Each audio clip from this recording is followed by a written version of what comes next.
Hello, everybody, and welcome to the latest edition in the Leadership Coaching Lounge podcast. I'm very excited today. I have somebody I've worked with, over a decade ago now, on a project in Malta, and she's called Mirieille.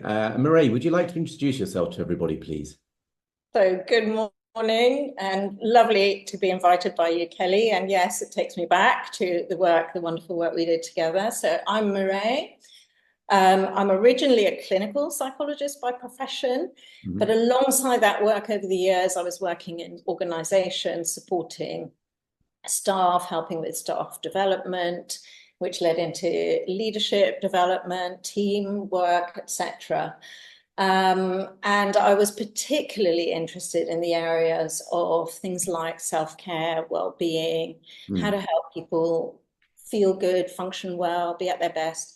And I came across the field of positive psychology, which we'll talk about in a minute. And I can say it was like the second falling in love of my professional career. And I realized it resonated so much with who I was and the work I wanted to do. And so I started doing some short courses, and then eventually I did a master's in applied positive psychology and coaching psychology. So I then discovered the field of coaching and was also super excited about that, which complements the kind of therapeutic work I'd been doing, but was different. And I did a master's in that in 2015. And slowly progressed out of my therapy work and into organizational work. So I'm an organizational coach and trainer and consultant, bringing that positive psychology lens into businesses. I love that. And one of the things I really enjoyed about our time working together was that we have such similar attitudes towards the notion of positively developing people. For the benefit of everybody that's watching and listening to this, can you give us a layman's definition, if you will, of what positive psychology is, please? Okay. So in very short terms, it's the science of well-being and optimal performance. So how we can feel good, take care of ourselves well, protect our mental health and well-being, as well as how we can perform at our best. Yeah. And a lot of the work, it's evidence-based. So people often say, oh, positive psychology, that sounds very woohoo or Pollyanna-ish. So a lot of skepticism out there. Actually, it's a very evidence-based science, which I love very much, because being trained in the UK, sort of that was kind of a real stickler for being very professional and evidence-based application of the science. And really, it's just about bringing the best out of ourselves and out of each other. And I think for me, one of my greatest joys when I was leading big groups of people, and also now when I'm coaching people, is it's the reason I love positive psychology is it's about that notion of kindness. It's about kindness to self, and then how do we apply that in our leadership styles, isn't it? Absolutely. And talking about leadership, and this I think this is going to be a longer conversation. Tell me about how you think positive psychology really applies to leadership and leadership development, Mirieille. Okay. So I kind of maybe have to go a little back in terms of science and the way our brains are hardwired. Our brains are hardwired with a negativity bias, and we all know that had a sort of evolutionary function where we had to look out for what was dangerous and problematic. And that hardwiring continues actually through a lot of the way we're trained, educated. You know, if you go to school, it's what's wrong that's pointed out. You get your big red mark. You have to do your lines and corrections. And that kind of development of ourselves continues. So we're primed to look for what's wrong, to see how we're going to correct that, to look at weaknesses and improve them. And it doesn't mean that that's not important. But a big chunk of what's missing, even in the way we're educated and developed, is looking at what's right and what's good and what's going well. So in terms of how this science is really helpful to leaders is, first of all, helping them discover what is good, what are their competencies, what are their strengths, what are their positive characteristics that could shine out, help them feel energized and motivated in their role and capacity. And then also helping them look out for what is good in the teams they lead, in the organization they're helping to move forward, whatever that mission or goal is. So really helping them to create a bit of a different mindset and a different language in the way they lead themselves, first and foremost, because I think we're leaders of ourselves first, and we need to be able to be like this with ourselves, and it's no mean feat. And then how do we lead others? How do we see the best in others? There's many things that where we use positive psychology with leaders in terms of helping them understand how important it is to build meaningful connections with the people that they lead. People today, we're so busy. People long to be seen, they long to be valued, they long to be appreciated. So this kind of lens actually empowers leaders to start to look for what's going well, what's going right, we get them to get very curious about that. I have a triple S formula. What's the secret sauce to success? So getting people to go on curious inquiries, leaders to go on curious inquiries of, when I'm at my best, what am I doing? How am I performing? What's actually contributing to me being a good leader, an effective leader? And then when my team are performing at their best, what are we doing? How are we communicating? What mindsets are we bringing? What's the language we're using? Who's doing what? It's really interesting, isn't it? When going back to the early parts of what you said, there's a lot you're talking about there to do with values, I think. So when if you go back to the very early years of development, our values are certainly set to a degree by our significant others, parents, teachers, etc. And I think that goes through a developmental phase when we get to that professionalization, if you like, when we go into the workforce, and therefore how our values are impacted by that and how they shift around. And I think in a lot of the work I do, it's certainly part of the early exploration I do with coaching clients about what are their values in relation to work specifically, and understanding what they look like can really give an insight into, well, where do they perceive their own strengths and how do they impact others? And how do other people's strengths, do they fit with mine? Do they not fit with mine? Is there conflict there? How do we look at moving this forwards in a positive way?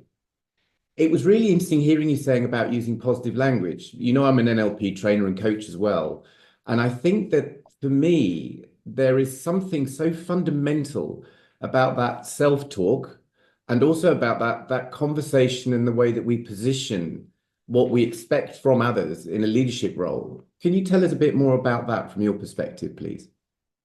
So often we have a sort of language going on inside of our own heads, even about ourselves as leaders. A lot of people are developed through the years and maybe move into leadership positions because of experience and seniority, then may not have had much input in terms of training and development as a leader. And so they often, leaders that probably you and I coach, come with a lot of sort of self-limiting beliefs, that internal critic, worrying about how they're coming across as a leader, worrying about can they actually do the job, worrying about how to manage difficult situations.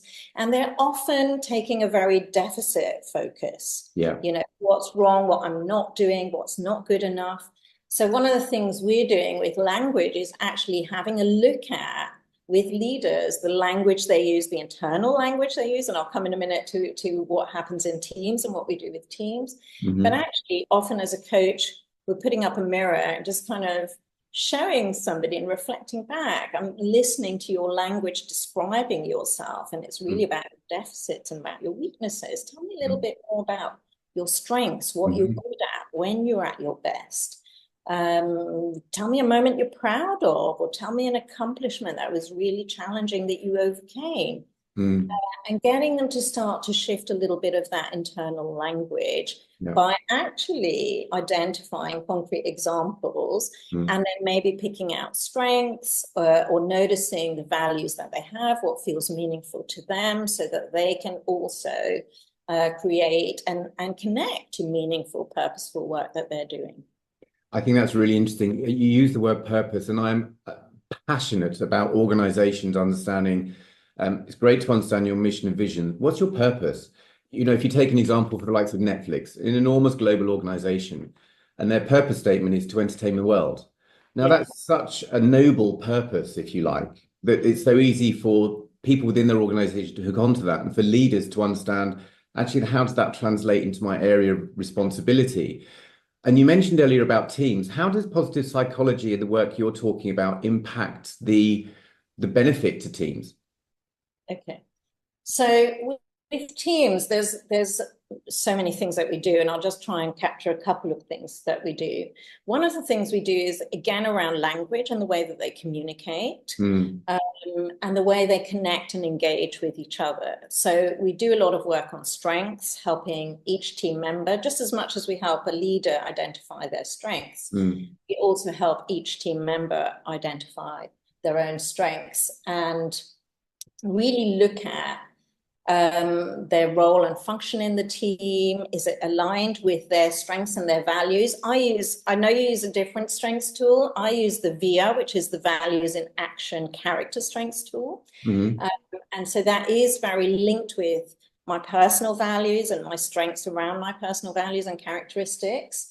So we work a lot in helping the team identify their strengths, spot strengths in each other, ensuring that they're in a role where they can really activate their strengths. If their role requires kind of tasks that maybe are not their top strengths, who else in the team can complement and work together with them? So we're working a lot in teams in terms of building good, what we call strengths partnerships. We also identify strengths collisions and where people's strengths might be rocking up against each other, and how can they manage that more effectively. So we do a lot of work in helping the team perform at its best through strengths, but we also do a lot of work in terms of the conversations teams have, and the mindsets they bring to their work. So often, and Kelly, probably when you've worked with teams, you've felt that you've noticed the same. Often I've actually asked leaders, can I just kind of sit in a team meeting or something where the team is focusing on a project and just observe what's going on? And often, and what we see is the immediate focus will be to what's going wrong, what's not working, how are we going to fix this, how are we going to deal with this? And what we see is the conversation spiral down. What's wrong with the workplace, what's stressing people out, what resources they don't have, and everyone sort of joins in. You start to see the conversation really go down, this sort of vicious cycle down. And if you notice people's demeanor and their body language, it sort of starts to you can see this kind of what I call learned helplessness really setting in, frustration.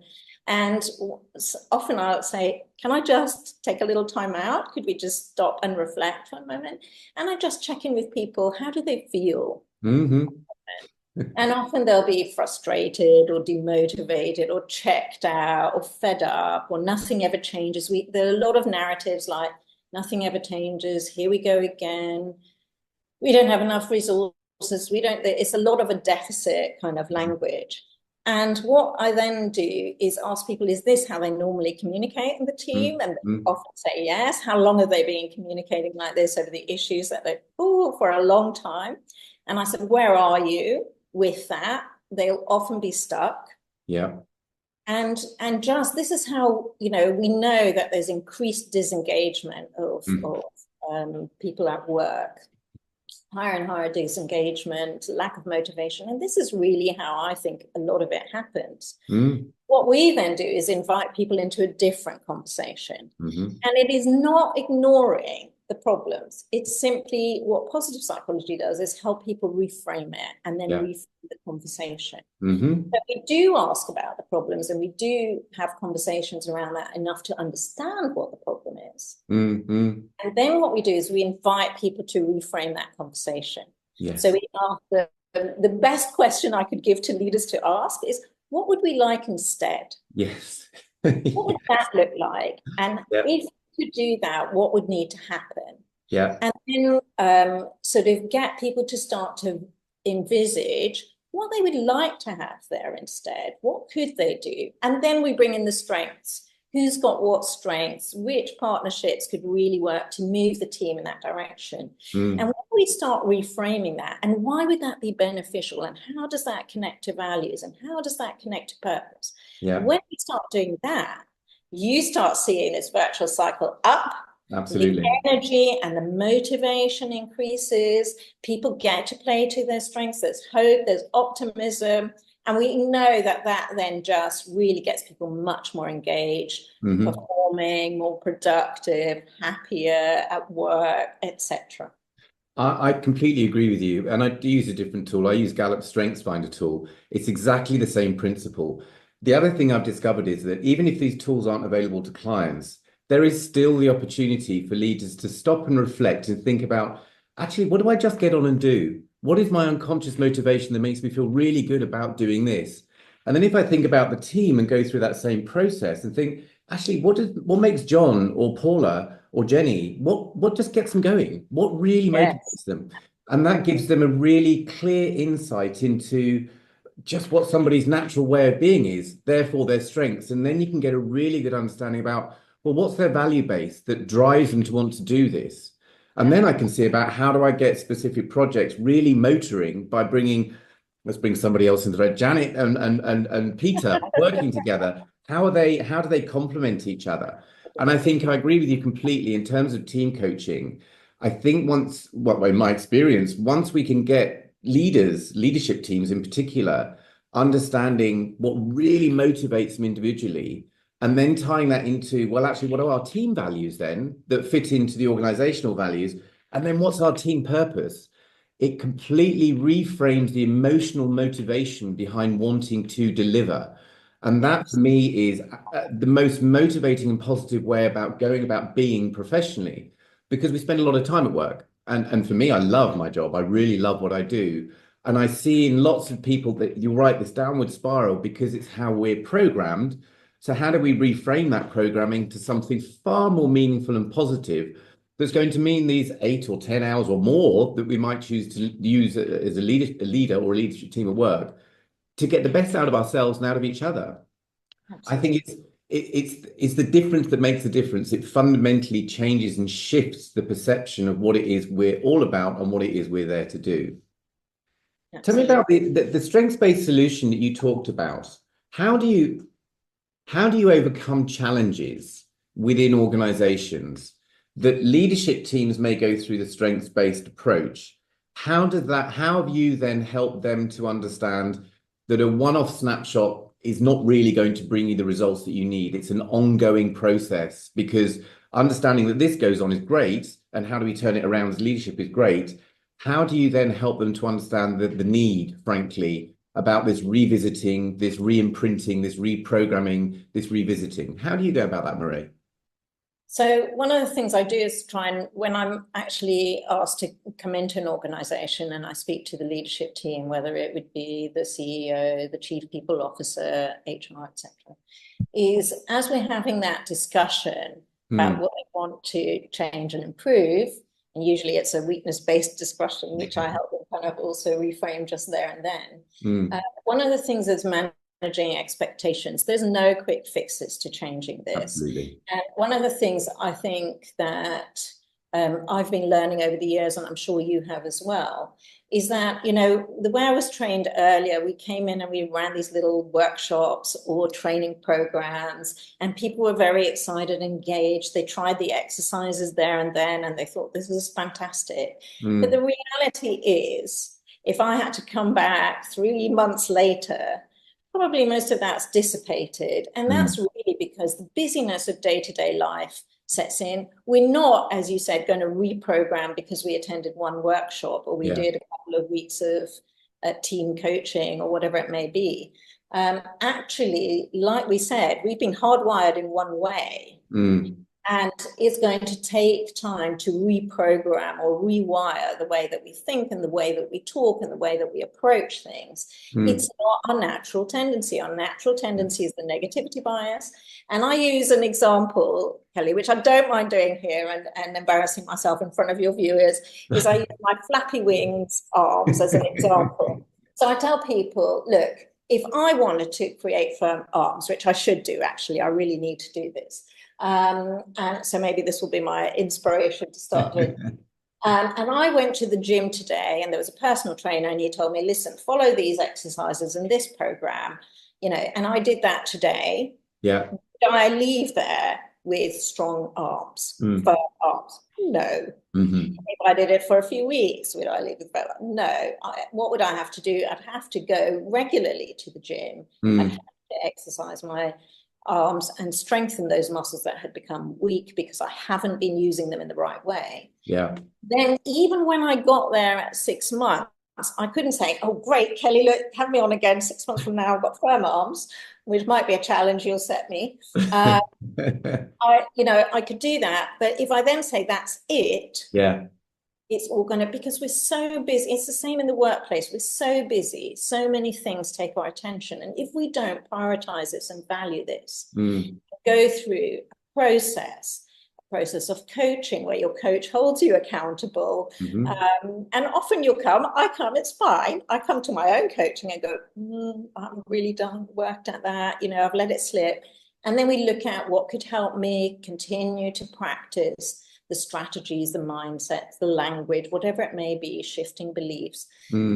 What could help me and how could I keep being accountable? And we know that learning new habits, Kelly, it takes time. Yeah. So that's the thing, is managing expectations of leaderships. There's no quick fix to this. And if someone wants to sell a quick fix, great. But I've never seen a quick fix get really embedded into the language and the mindsets of people in the workplace. I completely agree. And I think that, I completely agree. And to take your metaphor about, getting your bingo wings firmer, it goes further. It goes further, doesn't it? If you think about business stuff doesn't happen overnight. It takes time to build a reputation, a client-based portfolio, et cetera, et cetera. So in the same way as you want to be able to do that and generate revenue and therefore profits, the way to be able to do that is through people and the people in your business leading that organization. So if you take that same framework as we are here to satisfy shareholders, which we are at the end of the day, in order to be able to get there, we need to find a positive way of engaging the people and the leadership within the organization. And that cannot happen in one session or 2 sessions. It is about that continued investment, because that investment actually in that team is going to come back in multiples with the revenue and the profits that you see as an organization, which means that everybody in the business benefits. Listen. Can I add one quick thing? You Often leaders say, but I don't have time for this, or I don't have time to support my people through this sort of thing. And I challenge them and say, can you afford not to have time? Absolutely. What's the cost of not having time? What will be the benefit of putting time into this? It will come back multiple fold, the benefit from it. I completely agree. Listen, we've come to towards the end of this particular episode. Now, you and I both know that there is an awful lot more for us to talk about. So I'm not going to pin you to the floor about coming back in with firm arms. What I'm going to do is really encourage you, and I'd love you to come back again at the early parts of next year to talk more about this, because I think there's so much more for us to explore. And I've really loved having you on, and I think our listeners and viewers will have done as well, Mirieille. I've loved being of any chance to speak with you, Kelly. It's always a pleasure. So it will be a pleasure, and I will try and do something about my arms. Thank you very much indeed for today, Mirieille. I'm looking forward to the next one. Well, thank you for having me on, Kelly. It's been such a pleasure. Thanks very much, Mirieille.